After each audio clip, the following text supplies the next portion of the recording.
el acto con unas palabras, que espero que sean breves las palabras, me enrollo. El caso es que, bueno, yo hace muchos años, antes de que naciera Mario, estudié un año aquí en Madrid, un máster, era un grupo de gente pues combativa, discutidora, habladora, comprometida también, más políticos, sociales, etc. Y evidentemente, bueno, formamos un grupo muy variado, también a nivel lingüístico. Y el tema de las lenguas era uno de los motivos habituales de discusión, de comentario, etc. Recuerdo que mi buen amigo y compañero de piso, Rodrigo, en un momento dado, es que me acuerdo hoy porque me ha llamado, justamente estando aquí en Madrid, casualidad, y digo, ostras. Un día dijo, bueno, esto, el problema de las lenguas en España se resolvería si en la educación pública, en el sistema educativo, se introdujeran asignaturas, que fueran adaptativas para dar conocimiento de las diversas lenguas del Estado. Y yo le contesté con la tontería de la juventud del momento, un poco altiva, pensando sobre todo en la idea un poco ingenua y básicamente imposible, tampoco están las cosas, ¿no? Un pragmatismo un poco alegre, un pragmatismo que espero que se me haya pasado un poco. Entonces, cuando Mario propuso hacer este ensayo, nos conocimos en una fiesta, me vino a hablar en catalán con acento valenciano, me quedé alucinando quién es esta persona, de dónde ha salido, y me contó esta idea de ensayo, le dije sí y le di un abrazo bastante profundo, porque me parece un libro, ahora lo comentábamos con Berta, muy necesario, porque lo mínimo que se puede decir de la cohabitación, la relación de las distintas lenguas del Estado es que básicamente brilla por su ausencia la relación y hay un profundo desconocimiento. Este libro viene a llenar este hueco desde la alegría y desde el conocimiento, desde la literatura, así que bueno, estamos contentísimos de poderlo publicar. En una editorial, justamente, Anagrama, que publica en castellano y en catalán desde Barcelona, y por tanto nos sentimos como comprometidos a tratar de abordar este tema. Gracias a Berta Piñán, escritora académica de la lengua asturiana, y nada, ya está, ya os dejo. Gracias.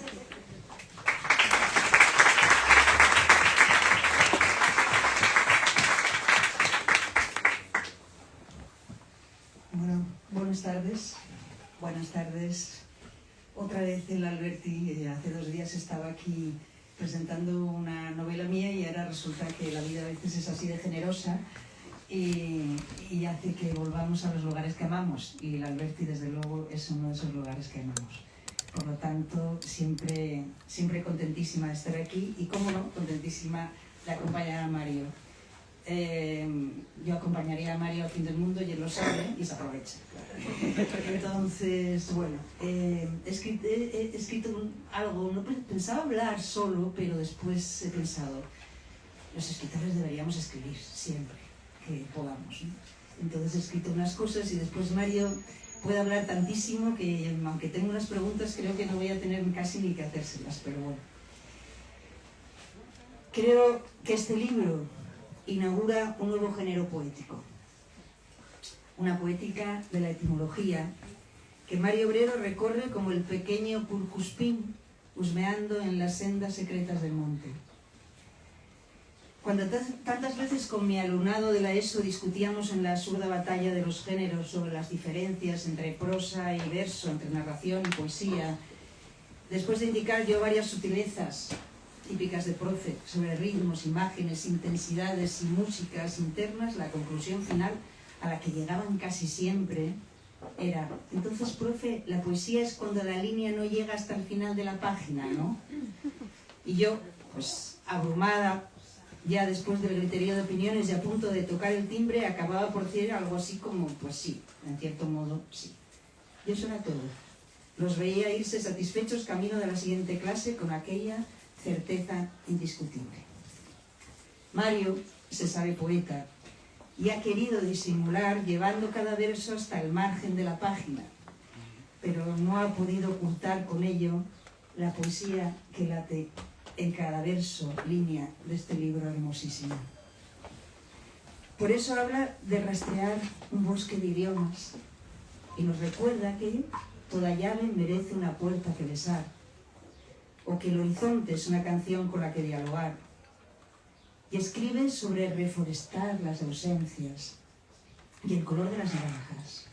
Como veis, pura poesía. Y no por casualidad, estos poemas ensayo, poemas río, poemas verbo, toman la forma de cartas. Como un amante entregado y generoso que descubre los últimos recovecos de otros cuerpos, estas cartas a las lenguas nos hablan desde el asombro, desde la humildad, desde el amor. Solo en esa intimidad de la caricia compartida, del verbo pronunciado en el deseo del otro, en la ternura de la otra, se permite y nos permite hablar de la lengua propia, de aquella en la que se entienden todos los amantes del mundo. Y Mario, que lo intuye, pronuncia cada palabra desde ahí, y desde ahí nos sacude, nos emociona, nos hace sonreír. Pura poesía en versos que llegan hasta el final de la página. El género epistolar ha sido tradicionalmente un género femenino. Las mujeres escritoras, expulsadas de la épica y de los asuntos importantes y relegadas al ámbito de lo privado, pudieron refugiarse con frecuencia en aquellos géneros considerados menores y así se vieron acogidas en algo tan cotidiano y doméstico como el intercambio de cartas.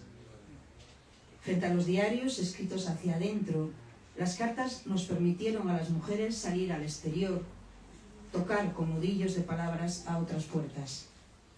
Y otra cosa importantísima, nos permitieron esperar una respuesta. Mario, consciente de la humildad que supone el género, obra aquí esa magia. A cada página parece que la lengua, las lenguas, deberían respirar, escribir sus propias cartas o responder. Responder quizás algo sencillo y cotidiano. Imagino, por ejemplo, a la lengua asturiana diciendo al pasar cada página: «Ay, cuánto razón lleves, mi oneño». En mayo de 1801, Hölderlin escribió algo que me resonaba en la cabeza mientras leía este libro. Cantar quise ligero, pero nunca lo logro, pues hizo mi suerte que jamás el habla me fuera fácil. Jamás el habla nos ha sido fácil a aquellos, a aquellas que hemos tomado el camino de la otra lengua. La lengua pequeña, pobre, la lengua paleta, la lengua inútil. Como bien nos recuerda Mario una y otra vez, hemos tenido que dar explicaciones, teorías, discursos a cada paso, justificarnos, razonar, discutir. Una escritora contemporánea en castellano, por poner un ejemplo, no tiene que preocuparse por la normativa, si no es para transgredirla, o por la construcción de un estándar literario. Escribe bien o mal, pero ya está. Sus batallas, no menos importantes pero diferentes, están en otro lugar, juegan en otra liga. Las lenguas de poder naturalizan el habla, la escritura y la literatura propias, sin la conciencia de que toda lengua es y ha sido una coiné, un pacto progresivo, un acuerdo al que sus hablantes llegan empujados por la historia. ¿Para qué ser feliz cuando puede ser normal?, titulaba Janet Winterson aquella novela suya divertidísima y terrible, un viaje en busca del amor, de la entidad, de la madre. Creo que nosotras, al igual que Winterson, en un viaje similar, hemos decidido también escoger el camino de la felicidad, aunque sea una felicidad que se tiña con frecuencia de dificultades.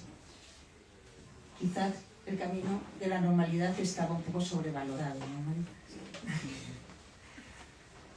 También, como no podía ser de otro modo, Conde de Curcuspín nos cuenta muchas cosas de la vida vivida. Del niño Mario en las calles de Getafe, del adolescente que descubre el valencià en los tórridos veranos de Denia, del joven que trabaja en una excavación arqueológica en Galicia, del lector insaciable que rastrea lenguas por las librerías de Xixón, de Palma, de Bilbo, de Madrid o Barcelona. Nos cuenta de amores posibles e imposibles, de aquello que dejamos atrás, de las elecciones acertadas y de las fallidas, de la mochila del tiempo, en definitiva. Y lo hace desde una lucidez, de una sabiduría fresca, entrañada, encarnada en la duda, en esa erudición alegre de la que habla Noni Venegas y que Mario representa de una forma brillante. Frente a las teorías absolutistas o esencialistas que han lastrado de prejuicios las lenguas, Mario Obrero defiende, con verbo en subjuntivo, la necesidad de aprender desde el error, la felicidad de balbucir, el derecho a la otredad desde una lengua que besa, trémula de emoción, otras lenguas amadas. En cualquier lengua rumiamos un dialecto errado y agramatical, nos dice Mario. Recuerdo ahora los versos de mi amiga, la poeta venezolana Verónica Jafé. No son las lenguas extranjeras entre sí, son familiares. Se aman, se odian todas desde siempre, porque se quieren en lo mismo, al decir, como dicen, las vasijas rotas. Mario sabe que desde hace tiempo que las lenguas se aman, y por ello busca, salta entre sus fronteras, juega, atisba amoríos, sabe que en el corazón de las palabras late la vida que pudo ser, las miles de oportunidades que hemos tenido para encontrarnos en la raíz común. Por eso sus etimologías, en manos obreras, son pura fábula, imaginación, gozo, riesgo, un canto a la posibilidad de entendernos en la ternura de las lenguas. Hay en esa senda etimológica una celebración de la libertad, una fiesta de la inclusión, del mestizaje, un lugar habitado y habitable donde cabemos todas. Y no es poca cosa. Yo lo sé, él lo sabe. Muchas lo sabemos. Hace unos días, en la presentación de la Almazara de Catón, un libro sobre los olivos y el aceite en Grecia y Roma, Rafael Fontán soltó, Rafa, contaba cómo los olivos adquieren en los textos antiguos un carácter casi sagrado, sobre todo por su resistencia frente a la adversidad. Así los olivos de la Acrópolis habían retoñado después de ser arrasados por el fuego. Y decía Rafa, se cuenta que en algunas vigas de olivo usadas para los marcos de las puertas habían llegado a sacar ramas, incluso cuando los edificios ya estaban en ruinas. Quizás nuestras lenguas, estas lenguas tantas veces abandonadas, despreciadas, vapuleadas, olvidadas, se muestran también insumisas, rebeldes, resistentes y como las vigas del olivo, retoñan en cada palabra que en algún olvidado rincón del mundo alguien levanta contra la intemperie. Muchas gracias, Mario, por regar con amor y sabiduría las vigas del olivo.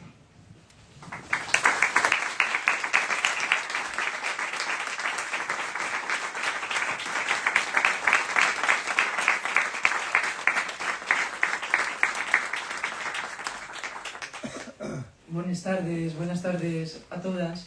Tengo un amigo galego, Xur Sayán, que aparece también en estas cartas, que dice un axioma con el que no habría hecho falta nada este libro: donde hay lenguas hay gustito. Y efectivamente, donde hay lenguas, las vuestras, que estáis hoy aquí, las nuestras también, los libros y fuera y dentro del papel, es un gustazo estar con todas vosotras. Muchas gracias una vez más a la librería Alberti, muchas gracias también a Isabel y a Anagrama, a la casa que hospeda a este erizo, y muchas gracias a Berta. Yo un placer y préstame mucho, Tamar, a ver, este curcus caminar de la tu mano, porque Berta es una persona y yo una poeta con un compromiso irrepetible por les lingües y por les pallables, por la lengua asturiana, que hoy ainda non está oficializada, desgraciadamente, pero neste suétano e nesta librería, como yes tú la que oficies, pues é oficialísima, e para todos nos será unha lingua bien querida, oficializadísima para todos nos, e yo un orgullo y un placer muy grande estar contigo, Berta, porque además al final uno se da cuenta que las palabras, que el lenguaje, que las lenguas, todas ellas no responden sino a una necesidad humana de estar en comunidad, de estar por supuesto en la comunidad física de quien habla con el interlocutor, de quien se encuentra con esa expresión tan hermosa que nos regaló hace ya un siglo de su nacimiento, Carmen Martín Gaite. Además de esa interlocutora, está la lengua como producto heredado, como proceso de carstificación, como proceso geológico de voces y de lenguas, de palabras, de malos hablantes, sí, muy malos hablantes nuestros antepasados, fallando y fallando, errando en idiomas dominantes, para que hoy nos llegue pues esta fiesta vernácula de nuestras lenguas. Y por tanto, en esa idea de Xuntanza, en esa idea de estar junto a otras, de estar como estamos hoy, llenando un espacio, haciendo algo especialmente valiente, todas vosotras y vosotros que decidís un jueves donde tantas cosas hay que hacer, en un estado donde tantas fechorías se podrían acometer, dedicaros a venir a una librería, a ocupar este espacio, a escuchar una presentación de libros y sobre todo palabras sin limitación ninguna. Por incluir a otra amiga y porque haya incluso otra persona más, además de Berta, además de todas las que estáis, quería entamar y quería empezar con unos versos de Marta Agudo. Hará unos días pronto que Marta falleció, hace 2 años, en 2023, y desde el 28010, que es un código postal muy castizo, muy madrileño, muy cañí, muy laísta, desde ese código postal, precisamente Agudo nos escribía estos versos. Bajo el hielo que se derrite, misil de angustia en el que ahogarse, tras ventanas que no cesan de adjetivar. Hoy estás herida, ayer rutilante, y mañana, quién sabe si mañana vendré con pájaros moribundos. Siembra silencios y recogerás tempestades, dice el humorista. Habré de callarme para recomenzar, frotarme las manos para que desaparezcan las huellas dactilares y en la explanada abierta de la palma poder sembrar las vocales de un lenguaje propio.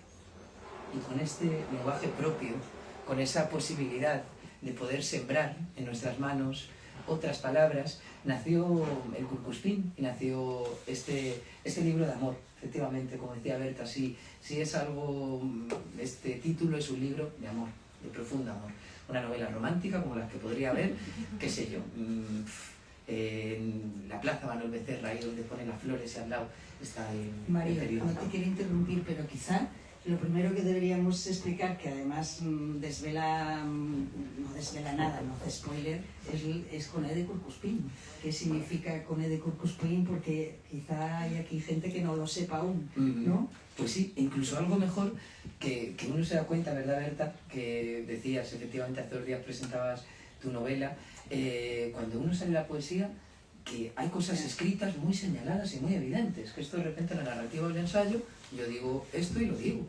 Y eso, claro, a nosotras de repente es como una puerta abierta. O sea, que quería hablar de las cosas tal cual las cosas. Bueno, definitivamente. Entonces, no hará falta ni contarlo. Vamos a leerlo. Casolvía. Jackie Eli nació en el seno de una familia sefardita en Argelia. El hebreo, o el judeo-español, podrían haber sido sus lenguas maternas, pero ambos idiomas se perdieron por el desagüe de la historia y los exilios. Hablaría entonces árabe argelino, tamasik, kabilio, shawia o alguna de las lenguas bereberes propias de su país. Pero el colonialismo se encargó de anquilosar con monolingüismo su educación obligatoria. Jackie Eli Derrida cambió su nombre por Jacques Derrida. Años después, diría que la poesía es un erizo que está arrojado al margen del camino de la autopista, que se cierra sobre sí mismo y a la vez se expande, que está expuesto a la muerte y lucha contra el olvido. Habló de un hérisson, pero en su conciencia léxica hibernaba un quipot, un canfut, un shekensi y un insi. En una prisión fascista, Antonio Gramsci narraba cuentos a sus hijos por carta. El pensador pedía a su hermana Teresa que los niños aprendieran el sardo, que no cometiesen el error de renunciar a la lengua de Abbas, su pueblo natal. Con la cabeza de la infancia, Gramsci escribió un cuento en italiano, L'albero del ricchio, que hablaba de unos erizos sardos, que podrían haber sido erizos en vez de ricchi. En lo profundo, los erizos gramscianos llenaban sus púas de manzanas en los pomares nocturnos, antes de hibernar. Guadalupe Grande vivió toda su vida en el madrileño barrio de Chamberí. Su lengua fue el castellano, pero el apellido euskaldún de su abuelo Lorenzo Aguirre el nacimiento de su madre en Alacant o el exilio de su familia materna en Francia pudieron haber llevado a la poeta a otras palabras. Podrían haber sido Triquac, Hérissons o Guisson los animales que dieran título a su poemario Hotel para erizos. En la revista Vindonos, un artículo de Xulio Concepción Suárez cuenta una historia de infancia. La nieve cubre la parroquia de Casorbía. Con la exhausta insistencia con que los copos caen al techo de los establos, con el mismo frío, franquismo y nieve comparten un silencio gélido. Los niños del lugar van a la escuela. El primer día de clase, el maestro, castellano hablante, enseña las vocales. En la pizarra amenaza una A mayúscula, con aristas de escuadra y cartabón, mientras una A minúscula se perfila lenta como la piedra de un molino. El maestro dibuja al lado un abanico y examina las rodillas desnudas. Es la A de... Todos los guajes gritaron al unísono, A de abanico. Del abanico al abanico, el pecado de hablar tu lengua se podía permitir. Las terminaciones en O calarían de forma más paulatina. Convertidas en noticiarios, textos escritos, señoritos de capital y años de maestros no asturianos. Al llegar la siguiente vocal, la diferencia entre lengua hablada y lengua oficial se abre como las hoces de un río. La E aparece al tiempo que un erizo ocupa la pizarra. En ese baile de partículas, la tiza cayendo al encerado, el maestro repite la operación. Es la E de... Todos los guajes, sin dudarlo, replicaron. Llegae de Curcuspín.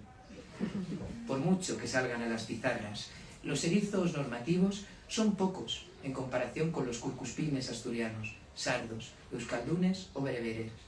Las minorías, en su conjunto, son mayorías universales. En un mundo tan arrasado de erizos, buscar el curcuspín es una necesidad.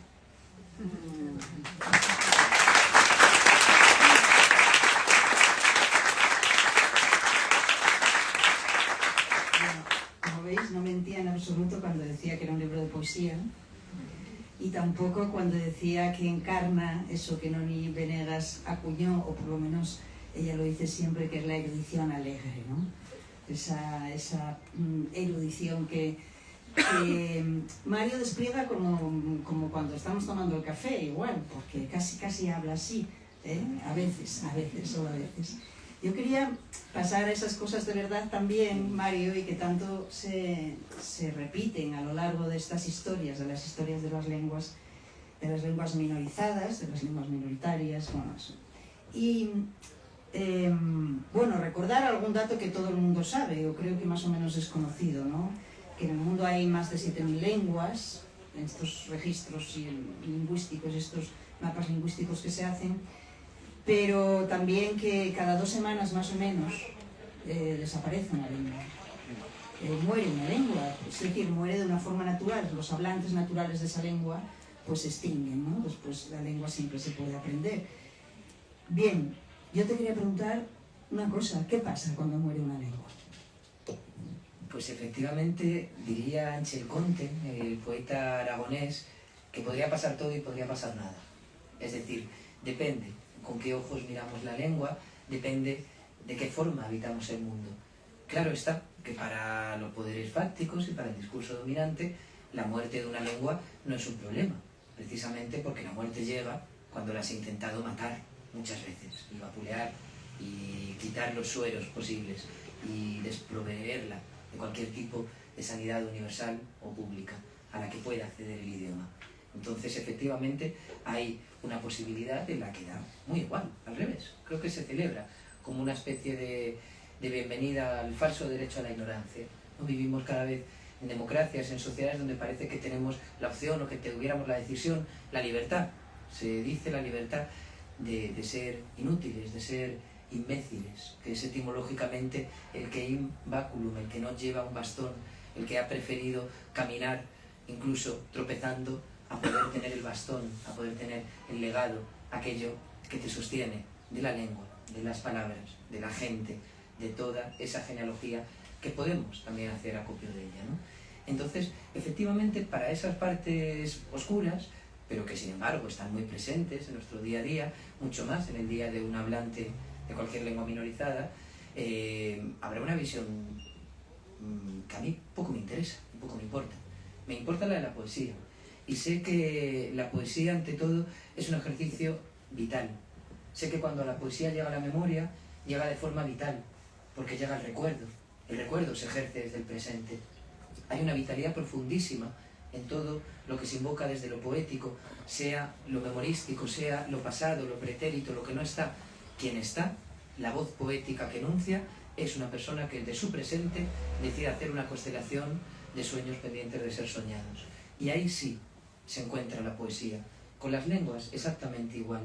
Perder una lengua para quien mira el mundo con ojos de poeta, para quien vive y transita y pisa las calles, sí, porque se puede pisar las calles de muchas maneras, con una inclinación hacia lo bello, hacia lo justo, hacia lo noble. Perder una lengua es una desgracia. Es una desgracia sobre todo para los que no somos hablantes de ella, para los que no tenemos posibilidades ya de conocer el mundo en esos ojos, de enunciar desde esas palabras. Dice la poeta Emily Dickinson que al agua se le conoce por la sed, y efectivamente, como monolingüe, como getafense, como madrileño, como laísta profundo, yo he conocido la riqueza lingüística por la sed de no tenerla, por la sed de nacer en un ambiente recalcitrantemente monolingüe. Digamos que poderosamente monolingüe. ¿Por qué no es cierto?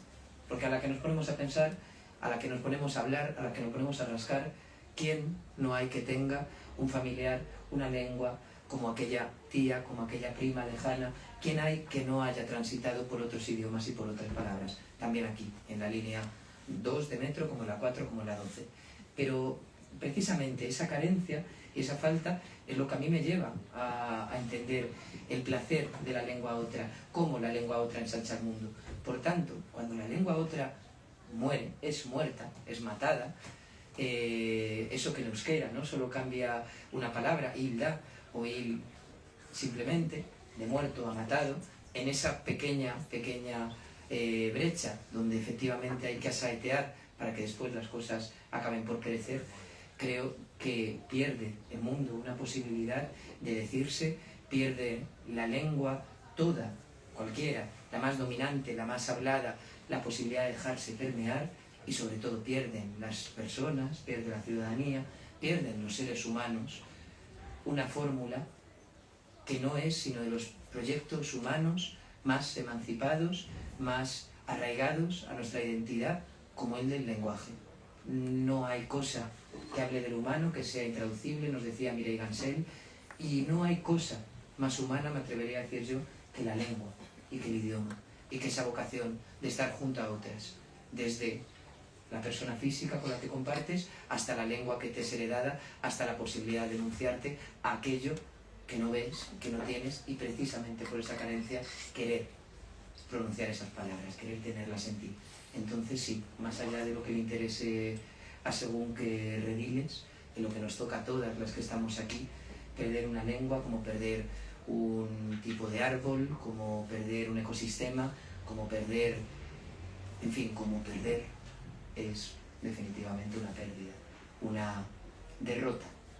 Pero las derrotas también nos ha enseñado la poesía, nos ha enseñado pensamiento, nos ha enseñado poetas como tan queridas como Guadalupe Grande, que la poesía es una derrota necesaria porque constituye una forma de hacer derroteros, constituye una forma de caminar. Y si de algo pueden dar ejemplo para luchas sociales, para la forma en la que estamos en el mundo, para cómo nos enamoramos, si de algo dan ejemplo las lenguas minorizadas, si de algo da ejemplo desde un conceyubable hasta una académica como tú que esté hoy aquí, es precisamente que toda derrota se constituye como derrotero. Y si no, los guajes ahora mismo de Ubieu no podrían estar aprendiendo asturiano, como no podríamos estar aquí en esta librería nosotras con este Curcuspín en las manos. Mario y yo hablamos mucho de lenguas y de otras cosas y de poesía también mucho, pero es verdad que hay una cosa que llama la atención, quizá la primera llamada la atención en el libro, y es el tratamiento no jerárquico y también no obligado de las lenguas oficiales. Mario extiende su visión, como no podía ser de otra manera, porque la visión de Mario es libre, es abierta y es permeable, y la extiende no solo a las lenguas oficiales del Estado, sino que las extiende a las lenguas, diríamos, bueno, salvando euskera, romances del Estado, porque después tendríamos otras consideraciones que hacer de otras lenguas que también están presentes, y la extiende precisamente al asturiano, que no es una lengua oficial. Quizá es la oficialina, ¿no? Es un poco medio oficial, aquí hoy por ejemplo sí, y alguna otra vez, pero bueno, pero la extiende además a otras lenguas que además que siempre dentro de las lenguas no oficiales están marcadas como lenguas con números de hablantes muy reducidos, muy pocos, pero bueno, todo esto sabemos Mario y yo, y lo sabemos y lo sabéis, ¿no? Que es todo muy relativo, ¿no? El número de hablantes, si es grande o pequeño, todo sería discutible, pero bueno, sí es llamativo, felizmente llamativo, que extiendas tu visión a la parte del asturiano también, al extremeño, al aragonés y al aranés, ¿no? Esas lenguas de las que casi nadie habla del asturiano, pero de estas otras tres, yo voy a contar una anécdota de hace muchísimos años que me acabo de acordar del aragonés, precisamente en una cita de escritores de las lenguas del Estado, y estábamos los asturianos siempre allí invitados de mentira, como un poco medio oyentes, medio no se sabe, y estaban los aragoneses también, esos escritores, ¿no? Y en un momento dado yo dije algo así como, bueno, es que en Asturias, porque hablábamos de literatura, los escritores nos conocemos todos, y dijo el que estaba allí aragonés, dice, bueno, en Aragón los hablantes. Entonces, fue algo que de repente sentimos nosotros que éramos muchos, ¿no? Bueno, yo creo que has hecho un ejercicio de generosidad y de realidad importantísimo al incluir a todas las lenguas no oficiales, y además al hacerlo desde una visión nada prejuiciada, no llegas a ellas diciendo, bueno, y ahora las pequeñinas, ¿no? Como detrás. No, están ahí entre todas y están con su propio peso y con una dignidad que tú les das al hablar de ellas. Y la verdad es que quisiera que nos comentaras cómo fue tu experiencia ahí, ¿no? Precisamente con estas, quizá con el extremeño, con el aragonés y con el aranés. Pues fue precisamente una experiencia que quiso llegar. O sea, quiero decir, cuando empecé la escritura del libro no estaba previsto, no había tenido yo... Al final, lo que uno hace más que otra cosa es agradecer. Y lo que uno hace cuando habla más que enunciar es aprender. Y yo con este libro sobre todo he aprendido muchísimo, muchísimo. Hasta lo que no esperaba, hasta lo que no concebía. Y también, del mismo modo, en esa generosidad que tú esmentabas, el que tiene generosidad es el hablante otro. El hablante que te deja habitar sus palabras, la poeta que te muestra sus versos, la lengua que está dispuesta a que tú entres en ella, dando patadas, dando patadones, intentando revolverte en el idioma. Esa generosidad, esa perversión del agradecimiento que ya no se sabe hacia dónde va dirigido, ¿no? Ese momento del huésped, cuando la RAE nos da una palabra huésped, que en una primera acepción significa el que acoge, el que hospeda, y en una cuarta acepción significa el que es hospedado, el que es acogido. En esa duda grandísima de quién se constituye como huésped y no sabe si está abriendo la puerta o está dando las gracias por entrar, ahí es donde se cifra el mapa y la geografía en la que empieza uno a divagar por las lenguas, como si fuera un barrio, como si fuera el sector 3 de Getafe, exactamente igual. Y si en el sector 3 de Getafe hubiera una casa, hubiera una vivienda donde estuviera la poesía, seguramente habría otra muy cercana que sería la de las lenguas minorizadas. Si tú recordabas a Hölderlin y aquel no hablar fácil, aquel hablar complejo, quien ha escogido el idioma, como quien ha escogido la palabra poética, sabe que no ha venido al mundo a hablar sencillo, ni mucho menos neutro, ni mucho menos normativo. ¿Para qué? Entonces no harías poemas, harías otra cosa en la vida. Pero quien ha cogido la decisión, quien ha tomado, a quien se le ha abierto las puertas abiertas de par en par de la poesía para entrar en ellas, se siente en una barriada. Y en esa barriada, efectivamente, si hubiera otras vecinas, serían las otras lenguas. Y si hubiera, además, unas vecinas subcontratadas y de alquiler, que también habría que pensar mucho en ellas, serían tres lenguas como las que mencionabas, como el extremeño, con toda la variedad dialectal que tiene el territorio extremeño, desde el Valle de Xálima, donde se habla en aquellos tres pueblos, en Valverde y Dufresno, en San Martín de Treviño, en Eljas, un galego todavía acariciado, digamos, por siglos de interferencias leonesas, de acercamientos con el portugués, de contaminación con el castellano, en una Extremadura donde también está la variedad lingüística, donde está el leonés que va cayendo y va goteando, donde está una misma guitarrina, la que me decía a mí Inés, mi profe de guitarra de Mieres, la que podría decir cualquier profesora de conservatorio en Plasencia. Pues precisamente por esa posibilidad de ir y de encontrar lo que no estaba esperado, surge ese encuentro que además se plantea profundamente plácido.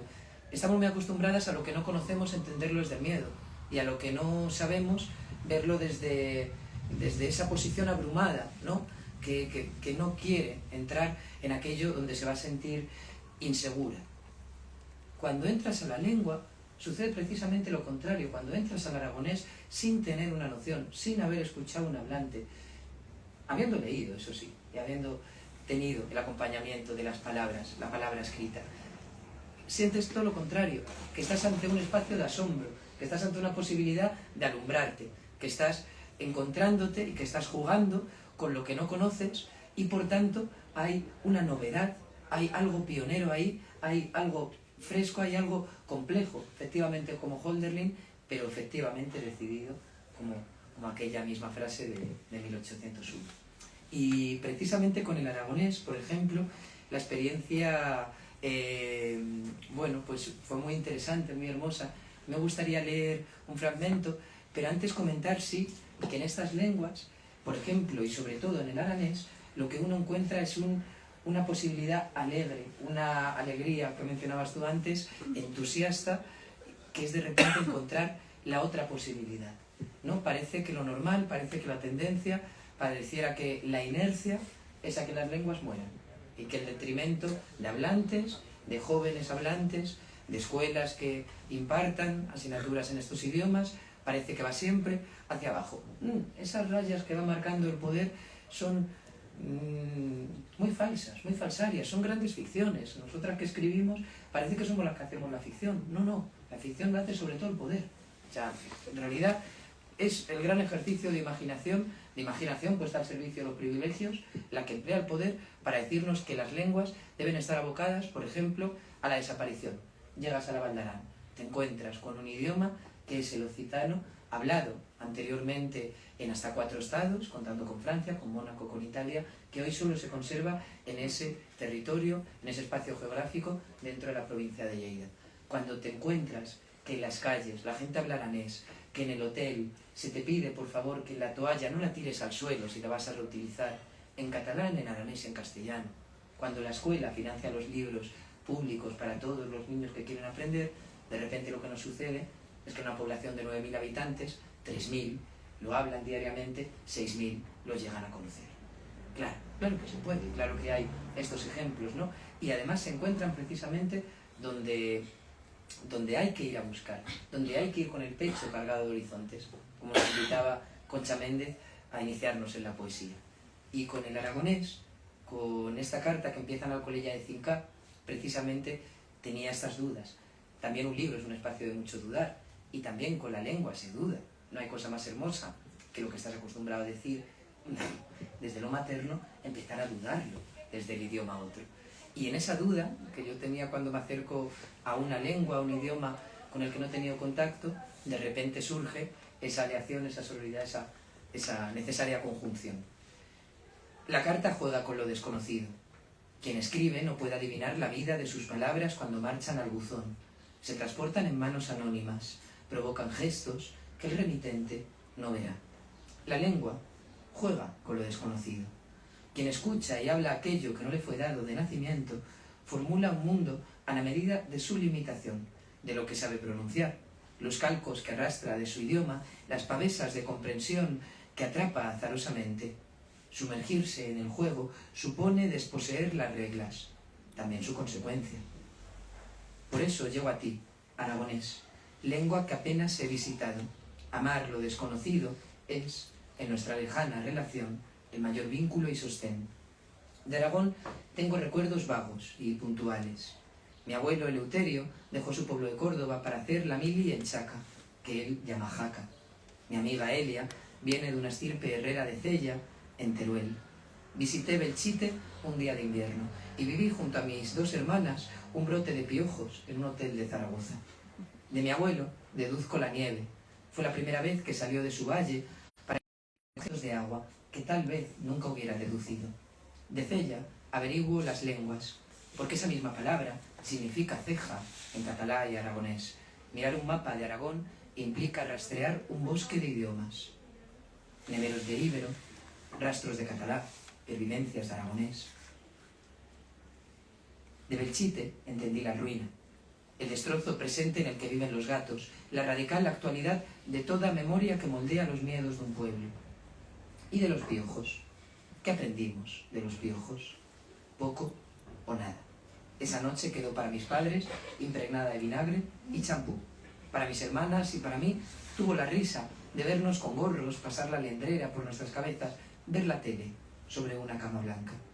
Busco la palabra piojo en el diccionario aragonés. Las propuestas son múltiples: pedullo, pegollo, piello, alicáncano. Para hablar de aquel festín que teníamos en nuestra cabeza, decir piojo a secas se queda corto. En nuestro pelo también había alicancanos y una marabunta de piellos. Eso que desconozco me nombra. Esa voz que no he oído también habla de mí. El poeta ostense Ángel Conte escribió: a mía voz lle a de tú, y a dixachen que no conocemos, ni tú ni yo.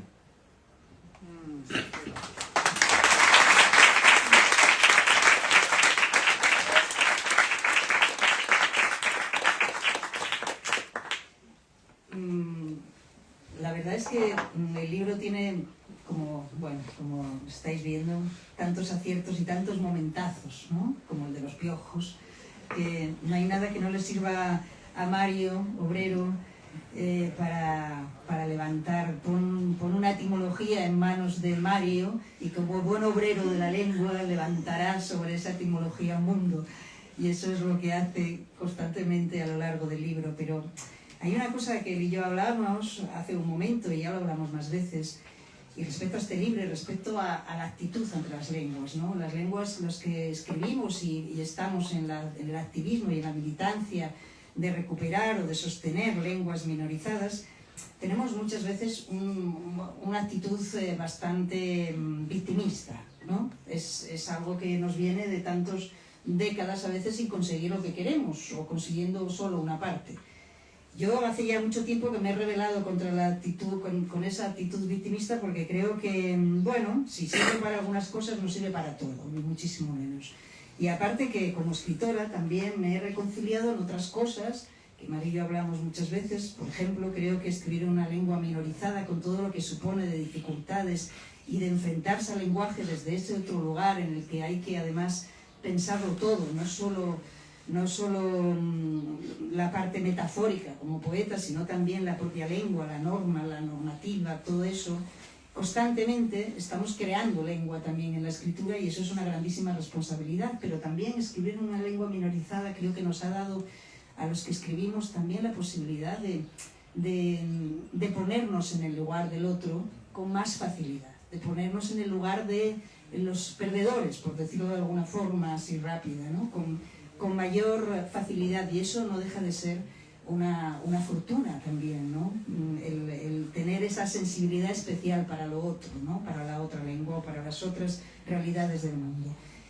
Mario se acerca en este libro y lo hace con una libertad que yo creo que yo no hubiera podido tener, bueno, aparte que no hubiera podido escribir una cosa tan hermosísima como esa, pero además con una libertad que solo quizá Mario, en este mundo en el que vivimos tan apretado, ¿no? Y tan cargado de resonancias ideológicas con respecto a las lenguas, quizás solo alguien que viene desde fuera de estas lenguas minorizadas puede hacer, ¿no? Puede hacer sin que se te cierren las puertas de pronto y las fronteras, porque aquí hay también mucho de esencialismos absurdos en las lenguas minorizadas y por lo tanto creo que ha sido un grandísimo acierto que lo hagas tú precisamente de Getafe. Eso es fundamental, pero fundamental. Y que lo hagas además, bueno, con esta especie de don que tienes para las lenguas, que lo tienes, vamos a decirlo, porque es así. Y creo que puedes estar de acuerdo conmigo en que precisamente alguien como tú, de Getafe, de la lengua del poder, de la lengua de la grandísima lengua a la que amamos tanto, ¿no?, el castellano, podría hacer algo así. Pues efectivamente, Berta, pero no dejaría de decir en cualquier caso que el que viene de fuera también tiene un privilegio, tiene un privilegio muy grande, tiene un privilegio muy grande porque claro, no estamos aquí pidiendo cada día el café con leite para que el camarero nos diga con leche, con leite, con leche, con leite. Hay gallegohablantes que se pasan así la vida, van al mismo bar, conocen al camarero, hablan todos los días con él, pero con leite va a ser siempre con leche. Yo ni ninguna de nosotras aquí en Madrid montamos en un taxi y repetimos 2 veces la dirección, decimos 2 veces nuestro nombre, cambiamos súbitamente de registro, nos sentimos, es decir, ilegalizados. Cuando se ataca una lengua, se ataca a los hablantes de esta lengua, y son ciudadanos y personas con tantos derechos como yo, con una constitución exactamente igual que la mía, y que debería amparar su existencia y su dignidad de la misma manera que lo hace conmigo. Entonces, es verdad que estar fuera de esa triste necesidad de poner el cuerpo frente a violencias, por una parte tan atávicas, por otra parte tan presentes. Hace unas semanas en el País Valencià surgía una maravillosa votación con lo que hablábamos antes de los derechos a la ignorancia. Vamos a elegir si queremos o no estudiar catalán, estudiar valencià en las escuelas. A ver cuando preguntan, bueno, si nos apetece estudiar religión católica, sería una preguntaza, me encantaría, o directamente a ver cuando preguntamos, ¿no?, si queremos estudiar matemáticas. No, yo no quiero estudiar matemáticas, no nos gustan las matemáticas, en casa no nos gustan las matemáticas. Claro, y además todo revestido de una falsa democracia, todo revestido de una falsa idea de que por poner una papeleta en una urna, esto está siendo un gesto de alguna forma liberador. ¿Liberador de qué? De la ignorancia, liberador de poder tener solo un pájaro cuando además puedes tener un pasarell y un ocelet, y poder tener un abrazo cuando además puedes tener un abraç o una abrazada. Es una libertad bastante tonta, es una libertad bastante de ovellas. Entonces, claro, quienes estamos desde fuera vivimos en una posibilidad en la que no ponemos el cuerpo ante estas violencias, y por tanto, de repente, hay una incursión muy gozosa en el idioma. Pero para aprovechar ese privilegio, para saber además emplearlo y emplearlo de la mejor manera, a mí durante todo el libro me suscitaba una gran duda y se erigía como un gran problema que me iba un poco como comiendo la oreja así de vez en cuando. Y era precisamente el San Benito de ¿a cuento de qué vas a hablar tú? Del catalán, del galego, del asturiano. Quiero decir, hay poetas, hay escritoras que han puesto la lingua en un lugar de relevancia a través de las décadas, traduciendo poemas en la universidad, en las calles. Hay personas y hay cantidad de asociacionismo que ha permitido que las lenguas resistan a día de hoy. Si van a vivir, si se van a hablar, si van a ser parte de nuestro paisaje, no es porque un madrileño venga y diga me encanta el catalán, el galego, qué maravilla. No, no, no. Es porque hay personas allí, secularmente, además, que llevan esa consigna de ofrecernos y de que ahora otros, muchos siglos, muchas décadas después, podamos entrar y podamos apreciar pues las abelles que entamen la sollabón, como decía Antón de María Reguera, en el siglo XVI. Claro, bueno, pues surge que desde esa posibilidad hay esa gran duda de el por qué. ¿En qué incumbe alguien de Getafe? ¿Qué sentido tendría? ¿Para qué tienes que ser tú el que hables de eso? Claro, si nos preguntáramos desde ese lugar, si tuviéramos esa duda, cancelaríamos algo tan básico, tan fundamental, más en un espacio como este, como es la ficción, como son las posibilidades de la ficción. La poesía desde Rimbaud constituye el discurso de la otredad. Yo es otro. ¿Cómo no vamos a estar en el lugar de lo otro? ¿Cómo no vamos a encarnar en el libro lo que no somos, lo que no hablamos, lo que no hemos vivido, precisamente porque no lo hemos vivido? Necesitaremos del lenguaje, necesitaremos de la literatura para ocupar esos espacios. Yo, para ser un chico de 21 años de Getafe, tengo la vida por delante. Tengo la vida por delante y tengo, de verdad, muy fácil serlo. Consiste en estar aquí, ya está. Las otras posibilidades, ¿dónde llegan? En la palabra, y llegan en la escritura. Y sí, a la vez es un privilegio el no tener que poner el cuerpo constantemente, pero precisamente hay que encauzarlo para reafirmar las posibilidades de la ficción. Si no hay problema en que el bueno de Santiago Posteguillo escriba sobre el Imperio Romano, nadie le vamos a decir, ¡hala, tú no has vivido en la época romana! Joder, ¿qué problema va a haber en que alguien se acerque a través del cariño, a través de la admiración, sobre todo el agradecimiento, a palabras otras, a territorios, identidades otros? Y seguro, segurísimo no es una visión totalitaria, seguro que no acaba aquí. Lo hablábamos antes también, si algo bonito tiene este libro es cuando después uno empieza a pensar en las palabras de su pueblo, en lo que dice, en los diccionarios que compondría, en el léxico que edificaría si tiene que imaginarse lo que dice la abuela, lo que dice el abuelo, lo que dice las personas, lo que dice la vecina, lo que dice la quiosquera. Entonces, claro, que ni siquiera hay una intención de acabar, de poner un corpus a nada, porque por suerte nada más expansivo, nada más ancho de horizontes que las lenguas y que los idiomas. Pero sí, en la posibilidad que nos concede la etimología de idioma, creo que uno tiene claro dónde quedarse. Idioma viene del griego idios, que significa propio, personal. Cuando esa personalidad se pasa de especial, la misma raíz, idios, nos regala idiota. Entre idioma e idiota, la cuestión está clara.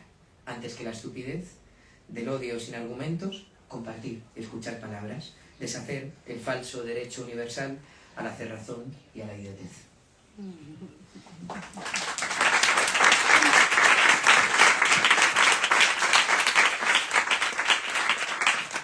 Bueno, Mario, yo creo que ha llegado el momento de hablar de poesía. Es decir, de hablar de etimologías, ¿no? Porque Mario ha construido todo un poemario dentro, que está dentro, metido del libro de Cornelio Curcuspin, un poemario maravilloso, fabulado, como las fábulas antiguas, ¿no?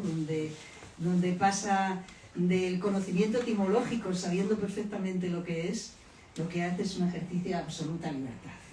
Y en esa libertad nos divierte, nos emociona y nos hace comprender una cosa importantísima, que es que las lenguas, como el rizoma de los bosques, están conectadas entre ellas y en esa conexión se ayudan, se sostienen, ¿no? O queremos creer que es así. Yo quiero que acabas de abrir ya un poco ahí la página con esa... Y yo quiero que nos expliques alguna de tus etimologías maravillosas. Yo he apuntado alguna, pero explícanos las que quieras, ¿no? Por ejemplo, país y país. Me parece tan preciosa. O la de aperta y aperta, por ejemplo. No sé, y alguna más que tú quieras. Pues fíjate, incluso así es lo que hablas, Berta, cuando uno habla de una fábula, no deja de hablar de fabulare, que luego lo vamos a dar un poquito más de vueltas para que sea fablar, para que sea el falar, para que sea el mío hablar. Claro, si ya desde el momento en que el verbo hablar va a significar fabular, ¿cómo no vamos a aceptar el reto de la imaginación de ponernos en el idioma otro? De al menos no violentar, no tener esa necesidad de una relación bélica con las cosas.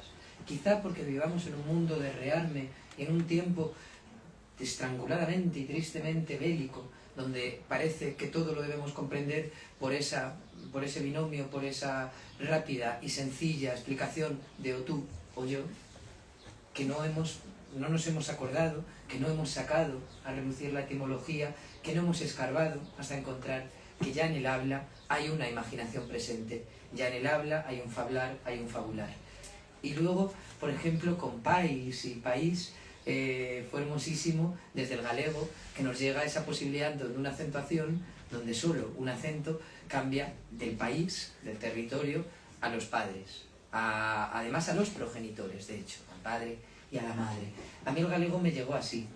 Yo el galego llegó cuando dos país entendieron la posibilidad de abrirme un país y entonces pues un niño de 10 años le pide a su madre y a su padre un diccionario de galego y nos vamos hasta Malpica de Bergantiños para comprar un diccionario de galego. Cuando de repente también los padres son ese espacio que habilitan otras patrias, que habilitan otras incursiones en otras lenguas, cuando también es muy hermoso y ha sido una experiencia, y es una experiencia agradabilísima, cuando a quien quieres de repente te escucha en otra lengua y le traes como si fueran migas o como si fueran pequeños tesoros, esas palabras que le van a empezar a nombrar a él o a ella, no siendo hablante, no entendiendo. Es un gesto generoso y es un gesto abierto como un aperta, mientras que el abrazo masculino tiene un buen brazo y se dedica a clausurar, a aperta galega es femenina y tiene una apertura implícita, tiene una posibilidad de amar no desde la posesión, no desde el yo conozco y entonces es mi lengua, no conozco y entonces es un horror, no se entiende, no la sé, es difícil. Desde el galego entendemos muy bien que el cariño consiste en abrirse y no recluir, y no poseer, y no contener nada más que la voluntad de amar. Y ahí, de repente, está aperta presente, ¿no? Lo más bonito de todo fue llegar a Malpica, fue comprar ese diccionario, ir leyéndolo palabra a palabra, me acuerdo especialmente de algunas. Toqueira, madriguera. Claro, ahora cuando años después ha salido un curcuspín, pues es que necesitaba tener esa toqueira y había alguna conciencia léxica que tenía que ir guardando madrigueras en muchos idiomas para que el curcuspín, el erizo, el trícuac se pudiera albergar en ellas. Recuerdo gaivota, me parecía fascinante, como si a mi gaviota castellana de repente le hubieran hecho así un zarandeo y la I se hubiera ido a otro lado, como cuando tú tienes duldas o como cuando hay naides que son mucho más vacíos que nadie, ¿no? Y de repente, página a página, uno va aprendiendo, con los años se da cuenta que ese diccionario de tapas azules era de la marca Vox. Y entonces muy orgullosamente uno puede decir que aprende galego, sí, gracias a Vox. Y bien orgulloso de ello, bien orgulloso. Es un ejercicio de reconversión, lo que nos permite la palabra poética, lo que nos permite la etimología. La etimología es precisamente eso, darle la vuelta al calcetín. Es encontrar aquello que habiendo sido cifrado, que habiendo sido la matriz, además de la palabra, puede estar hoy a nuestra disposición para entender que de la pasión hay un patio, hay un padecimiento, hay un patir. Claro, pero ¿cómo no vamos a estar apasionados? ¿Cómo no vamos a sufrir también por aquello que nos apasiona? ¿Cómo la lengua no va a ser ese doble filo donde efectivamente nos enfrentamos a una y otra vejación, a una y otra violencia, a uno y otro ataque? Y sin embargo, ahí está quien quiere que la socasa sea como un río, ¿no? O sea, claro, la etimología es eso, es descubrir, es desvelar aquello que ya está dicho, que ya está siendo y a lo que nos podemos acercar con una capacidad revolucionaria absoluta para convertir a Vox en lo que te enseña galego, para convertir a los padres en un nuevo país, en una tierra donde generosamente, sin que ellos falen, ti vas a poder falar. Yo ya no sé cómo andamos de tiempo, supongo que hay que ir acabando, pero te voy a poner un reto en directo. Estás acostumbrado al directo, ¿eh? A ver. Aquí, cuando bajaba ahora, caminando desde casa, claro, desde que leí tu libro, vengo con la cabeza llena de etimologías de estas, de etimologías tuyas, diríamos, de la marca Mario Obrero. Y te pongo el reto de una asturiana, 2 palabras, una palabra en realidad. Las pizzas, en algunas la conoceréis, es la fiesta tradicional asturiana con sidra, ¿no? Fundamentalmente. Pero en realidad la espicha es un trocillo de madera que es el que espicha el barril, ¿no? Que es el que abre el barril, se abre el barril nuevo y sale el chorro permanente de la sidra y de ahí la fiesta tradicional donde se bebía y se comía, se bebía la sidra. Pero hay un verbo que es espichar, que es exactamente hacer eso, pero que también es morir. Entonces, quiero que nos hagas aquí en vivo y en directo para tu público una fábula etimológica con esta información de última hora. Bueno, esto principalmente lo ha sufrido mucho Isabel. Isabel, como editora, claro, se daba cuenta como, pues bueno, de que las etimologías son un territorio muy confabulado y donde efectivamente había que poner a Curumines en su sitio y había que ponerme, sobre todo a mí, en el mío. Porque claro, tenemos esa posibilidad de la imaginación, eso que ya hacía Isidoro de Sevilla, ¿no? Cuando nos proponía un libro lleno de etimologías falsísimas, a cada cual más bonita. Vamos a empezar por ahí. Si Isidoro de Sevilla decía que el amor era lo que a, prefijo griego, que significa negación, mor moris, latín, morir, el amor es lo que no muere. Si el amor es lo que no muere, si el amor es lo que no muere, precisamente ese espichar, yo creo que tiene que ver con esa forma del festejo, con esa forma de la fiesta que siempre sigue en pie, que además culmina, de hecho, cuando uno muere por alguna forma cuando uno ya acaba bufado como una ovella. Yo creo que por ahí también, ahí nos da un vericueto, para que veamos posibilidades. Pero no vamos a retroceder en ese, que a lo mejor sería demasiado banal para nosotros y para nosotros personas que estamos aquí en la librería Alberto en Jueves. No, nos vamos a quedar a lo mejor con esa posibilidad de que si hay algo que no ha muerto, si hay algo que nunca ha muerto, es el festejo y es la alegría. Y si hay algo que no ha muerto en las lenguas, que ya que hablábamos, empezamos la charla precisamente con ese paradigma tan falso de lo que muere y lo que no, que es más bien lo que se mata y lo que se deja existir. Si empezáramos por ahí, creo que a la historia cientifista, a la historia positivista, a esa historia dominante que siempre ha querido entender el discurso como que vamos a mejor y vamos cada vez progresando, aquello que el siglo XX ya nos dio más que consabido, que no es posible, que no es viable un entendimiento de la historia así. Pero si en esa progresión nos metemos como furtivos, como ajenos a ella, diremos que si hay algo que no ha cesado nunca en la línea cronológica de las lenguas, con una homogeneización lingüística desde Carlos I, con una fortísima homogeneización en el siglo XIX, con un Felipe V, con una Isabel II, con 2 dictaduras en el siglo XX, con casi 45 años, por tanto, de procesos dictatoriales, la mitad de un siglo entero, con prohibiciones explícitas a las lenguas, con estatutos de autonomía que no permiten la oficialización, que dejan desamparado el aprendizaje de las lenguas. Si hay algo que no ha muerto en esos 500 años, mira que llevan dándole la vuelta al trigo, es la fiesta, es el manifestar, festejar con las manos, es la folisha, es precisamente ese espichar. Así que también pensando un poquito así, más incluso revenidamente imaginativo, que espichar con esa ESP puede tener que ver con speculum, puede tener que ver con espiello, puede tener que ver con espillu, en euskera puede tener que ver con espello, o puede tener que ver con espil, en valencia. Precisamente por eso creo que la mejor etimología, Berta, y si tú propones retos, pues yo ya directamente hago fantochadas, la mejor de las etimologías la podemos encontrar en una gramática. Sí. Mira que tienes posibilidad de leerlo tú porque es tuyo. Es un poema maravilloso. Como quieras. Vale. Pues Berta Piñán, lección de gramática. ¿Cómo se dice en Wolof la palabra frontera, la palabra patria? ¿Y en sonique? ¿Cómo llamáis al desamparo? Si queréis decir en bereber, por ejemplo, yo tuve una casa nun arrabal de Rabat, ¿ponéis neste orde la frase? ¿Cómo se consuben en bámbara los verbos que lleven al norte? ¿Qué adjetivos y cuadren a la palabra mar, a la palabra muerte? Si tenéis que marchar, ¿y a la palabra Dios un sustantivo? ¿Cómo se pronuncia en diacanque la palabra exilio? Hay que juntar los labios. Duelen. ¿Qué pronombres usáis para el que esperan a playa, para el que regresan sin nada?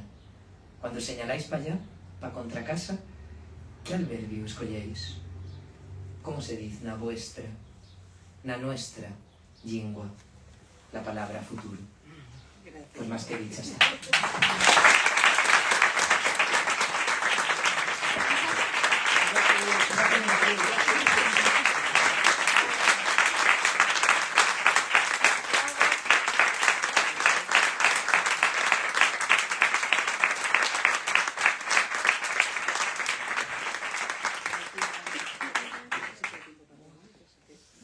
Ya nos pasamos.